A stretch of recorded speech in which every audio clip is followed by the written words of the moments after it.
हिंदू मुस्लिम दोनों ही साथ हैं। मुझे तो लगता नहीं कोई विवाद है जी। कुछ लोग हर एक धर्म में ऐसे होते हैं कि वो कुछ ना कुछ जो नासमझ होते हैं, मैं कहता हूँ, जो कानून का पालन नहीं जानते हैं।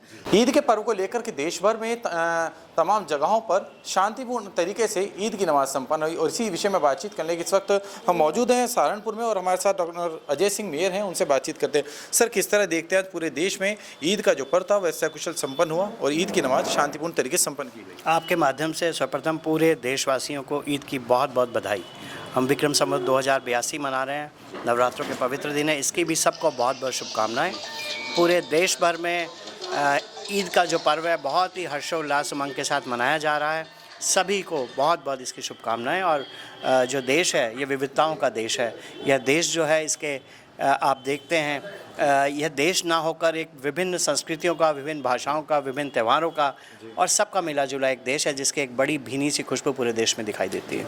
सर, जिस तरह से लगातार यूपी सरकार का आदेश था कि सड़कों पर और छतों पर ईद की नमाज जो है वो अदा नहीं करने दी जाएगी, देखिए, जो भी सरकारें आदेश बना देती हैं वह लॉ एंड ऑर्डर को लेके होता है ताकि सब लोग बड़े ही खुशी के साथ, उमंग के साथ त्योहारों को मना पाएं।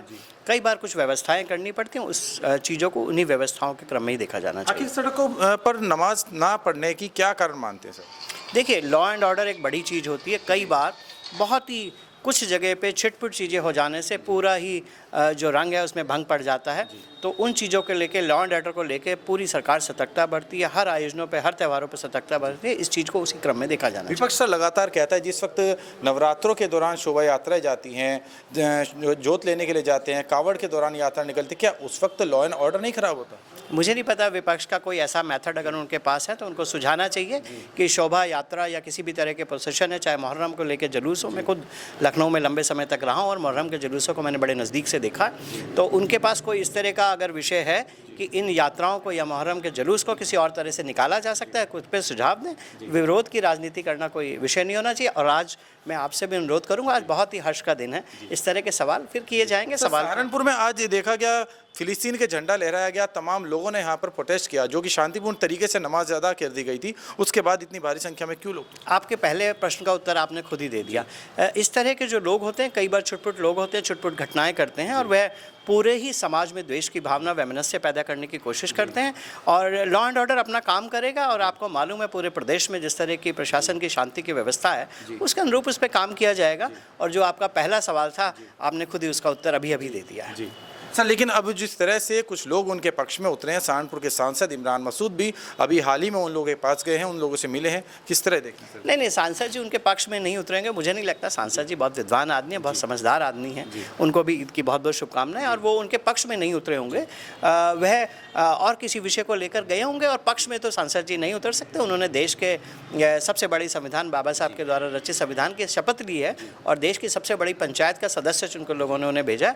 तो इस तरह आने का गैर जिम्मेदाराना कार्य वो नहीं करेंगे। हमारे साथ जावेद साबरी जी भी हैं। सर, आप किस तरह से देखते हैं जहां देश में एक और हिंदू मुस्लिम का लगातार विवाद है और आज ईद के पर्व पर हिंदू मुस्लिम दोनों ही साथ हैं?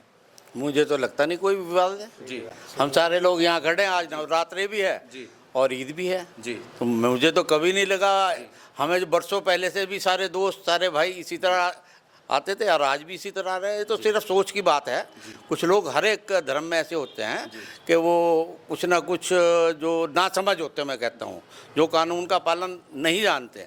सबसे पहले कानून का पालन करना, चाहे वो कोई भी हो, वो सबसे बड़ी बात है। कानून का पालन हमें करना चाहिए और तभी देश आगे बढ़ेगा। सर, जिस तरह से सहारनपुर के घंटाघर पर आज फिलिस्तीन का झंडा लहराया गया और अल्लाह अकबर के नारे लगे, तमाम प्रोटेस्ट उन लोगों ने किया काली पट्टी बांधकर, किस तरह देखते हैं?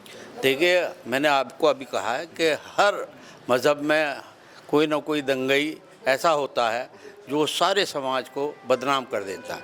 ये वही कहानी है कि चुटपुट आदमी कोई आया, वो पूरे समाज को बदनाम करके चला गया और इस तरह की घटना बिल्कुल नहीं होनी चाहिए। कानून को मानना चाहिए। चलिए, बहुत बहुत धन्यवाद। तो ये थे हमारे साथ सहारनपुर से मेयर अजय सिंह और साथ ही जावेद साबरी। फिलहाल नमस्कार।